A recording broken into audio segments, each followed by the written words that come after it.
रानो चिड़िया के चेहरे पर गरम गरम तेल गिर गया था, इसलिए रानो चिड़िया के चेहरे पर जलने का निशान बन गया था। अब जब वो जवान हो गई थी तो सभी पक्षी उसका मजाक उड़ाया करते थे। देखो देखो, मुँह जले वाली आ गई है, तू जा यहाँ से, मुझे तेरा जला हुआ चेहरा देखकर बहुत डर लगता है। आप सब मुझसे ऐसा क्यों करते हैं? अगर बचपन में मेरा चेहरा जल गया था तो इसमें मेरा क्या दोष है? जो भी है, हम तुमसे बात नहीं करेंगे। फिर एक दिन एक चिड़िया उसका रिश्ता लेकर आती है। मेरे बेटे के लिए मैं तुझे देखने आई थी, मगर तेरा तो सारा चेहरा ही चुड़ैल जैसा है। माँ जी, बचपन में मेरे चेहरे पर गरम गरम तेल गिर गया था। ये घर में सारा सामान किसका है? ये मेरे दहेज का सामान है। मेरे माता पिता ने मरने से पहले ही मेरी शादी का दहेज बना लिया था। इतना दहेज देकर उस चिड़िया के मुंह में पानी आ जाता है और वो अपने बेटे की शादी उस चिड़िया से कर देती है। तुझे पूरे जंगल में और कोई चिड़िया ना मिली जो तुमने अपने बेटे की शादी इस चुड़ैल से कर दी। इतना मोटा दहेज लेकर आई है वो, 2-4 दिन की बात है, फिर मैं अपने बेटे की दूसरी शादी कर दूंगी। नाक कटवा दी है तुमने, अब जल्दी से अपने बेटे की दूसरी शादी करके इसे घर से निकाल दो। और हाँ, दहेज वापस न करना, अगर ज्यादा बात बढ़े तो मुझे बुला लेना। फिर ऐसे ही कुछ दिन गुजर जाते हैं। मुझे पता है आप मेरे जले हुए चेहरे की वजह से मुझसे प्यार नहीं करते हैं। अगर मालूम है तो फिर मुझसे बात क्यों कर रही हो? आप मुझे बिहार कर लाए हैं इस घर में, मैं खुद थोड़ी आ गई हूँ। जाओ और माँ के लिए चाय बनाओ। बहू वहाँ से चली जाती है। बेटा, नदी पर चलो, मुझे तुमसे कोई बात करनी है। माँ, जो भी बात है आप मुझे इधर ही बता दें। पहले ही आपने दहेज के लालच में मेरी शादी इस मनहूस से कर दी है। चलो तो तुम मेरे साथ चलो। फिर माँ अपने बेटे को नदी पर ले जाती है। बेटा, मैं तुम्हारी दूसरी शादी करना चाहती हूँ, तुम्हें कोई एतराज तो नहीं है?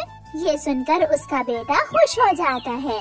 हाँ माँ, हाँ, आप जल्दी से मेरी दूसरी शादी कर दें। मुझे वो चुड़ैल बिल्कुल भी पसंद नहीं है। मैं उसे दहेज का सामान वापस नहीं करूँगी। अगर तुमसे कोई बात करे तो तुम गोल मोल कर देना। फिर लालची चिड़िया अपने बेटे की दूसरी शादी कर देती है। नई बहू बहुत सुंदर होने के साथ साथ बहुत होशियार भी थी। माँ जी, आप मुझे बताए बिना ही नई बहू ले आई? तुझे बताने ही तो मैं आई हूँ तेरे पास। चल अब तू इस घर से निकल जा, तेरे लिए अब इस घर में कोई जगह नहीं है। कृपया करें माँ जी, मैं इस घर में ब्याह कर आई थी, अब इस घर से मेरी मिट्टी ही निकलेगी। जितने दिन तुमने इस घर से दाना खाया, उसके बदले मैं तुझे दहेज का सामान वापस नहीं करूँगी। माँ जी, आप सब रख लें, मुझे कुछ भी ना दे, मगर मुझे इस घर के एक कोने में थोड़ी सी जगह दे दे। मैं आपके घर के काम कर लिया करूँगी, मुझे काम वाली समझकर ही रख लें।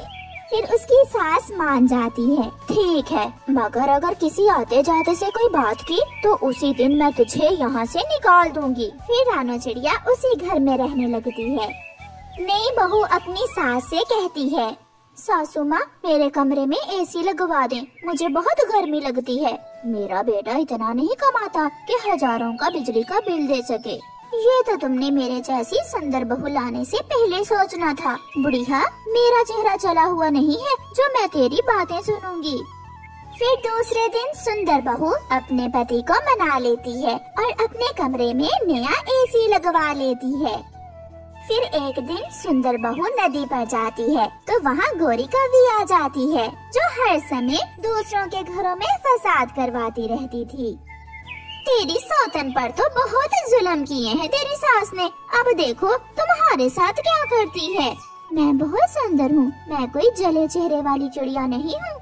जो भी है, अगर वो जिंदा रहेगी तो वो तुझे खुशियों से जीने नहीं देगी। उसका कुछ न कुछ अभी कर लो, वरना कल वो तुझे बहुत तंग करेगी। सुंदर बहू को ऐसे उल्टी सीधी पटियां पढ़ाने के बाद गोरी कौवी चली जाती है। रानो चिड़िया बर्तन धोती और रसोई में खाना बनाती, वो सारे काम करती थी। उधर सुंदर बहू किसी न किसी तरह अपनी सास को ठिकाने लगाने का सोच रही थी। माँ, मेरी सहेलियाँ आ रही हैं, जल्दी से खाना तैयार करवा दो। ये घर है बहू, कोई होटल नहीं है, आए दिन कोई ना कोई आया रहता है तेरा। मुझे मेरे पति की तनख्वाह से 5,000 रुपए दे दो। मैंने ब्यूटी पार्लर जाना है, मुझे फेशियल करवाना है अपना। बहू, मगर मेरे पास इतने पैसे नहीं हैं। मगर उसकी बहू अलमारी खोलकर उसके जमा किए हुए पैसे उठाकर चली जाती है। अब सास जी को पछतावा हो रहा था कि इससे तो उसकी जले चेहरे वाली बहू ही अच्छी थी, कम से कम उसकी इज्जत तो करती थी। माँ, मेरी सुंदर पत्नी बोल रही है कि मैं उसे नया घर लेकर दूं। नया घर? मगर हमारे पास इतने पैसे नहीं हैं, हम कहाँ से लेंगे नया घर? अगर नया घर नहीं ले सकती हो तो तुम अपनी जले चेहरे वाली बहू लेकर यहाँ से चली जाओ और मेरी जान छोड़ दो। हर समय मेरे पीछे ही पड़ी रहती हो। अगर तेरे ये करतूत मुझे पहले पता होते तो कभी अपने बेटे की शादी तुझ जैसी बदजुबान चिड़िया से ना करती। ऐसा कहते हुए गुस्से में उसकी सास घर से चली जाती है। चल जले चेहरे वाली, तू यहाँ क्या कर रही है? जाकर मटका उठा और नदी से पानी लेकर आ। जले चेहरे वाली बहू तो सबसे डरती थी। वो चुपचाप नदी से पानी लेने चली जाती है।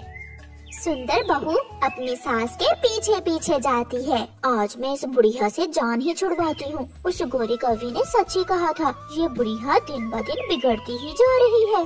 फिर सुंदर बहू अपनी सास को रास्ते में ही रोक लेती है। सासू माँ जल्दी चलो, पति जी कुएं में गिर गए हैं। क्या? मेरा बेटा कुएं में कैसे गिर गया? आप जल्दी से मेरे साथ चलें। फिर सुंदर बहू अपनी सास को कुएं में फेंकने के लिए झूठ बोलकर साथ ले जाती है। अब तुझे मुझसे कौन बचाएगा बुढ़िया? कुएं में गिरेगी तू। बहू, मुझे छोड़ दो, मुझे छोड़ दो, मैं घर से निकल जाऊंगी, मुझे छोड़ दो। पीछे से उसकी जले चेहरे वाली बहू आ जाती है। रुको, तुम ऐसा नहीं कर सकती। माँ जी जैसी भी है, ये हमारे पति की माँ है और हमारी सास है। अपने सौतन को देखकर सुंदर बहू वहाँ से भाग जाती है और सास अपनी पहली बहू के साथ घर आ जाती है और अपने बेटे को सारी बात बताती है। फिर सास की अकल ठिकाने आ जाती है और वो सुंदर बहू को धक्के दे देकर घर से निकाल देती है और अपनी जले चेहरे वाली अच्छी बहू के साथ खुशी से जीवन गुजारती है। प्यारे दोस्तों, इस कहानी को लाइक, अपने दोस्तों के साथ शेयर और चैनल को सब्सक्राइब करना बिल्कुल मत भूलना। आपका धन्यवाद। कुकू की मम्मा, मेरा कुल्हाड़ा कहाँ है? आज मैं जंगल से कुछ सूखी लकड़ियाँ इकट्ठी करके लाता हूँ। पापा, सूखी लकड़ियाँ क्या करेंगे? बेटा, ठंड दिन ब दिन बढ़ रही है, हम घर को गर्म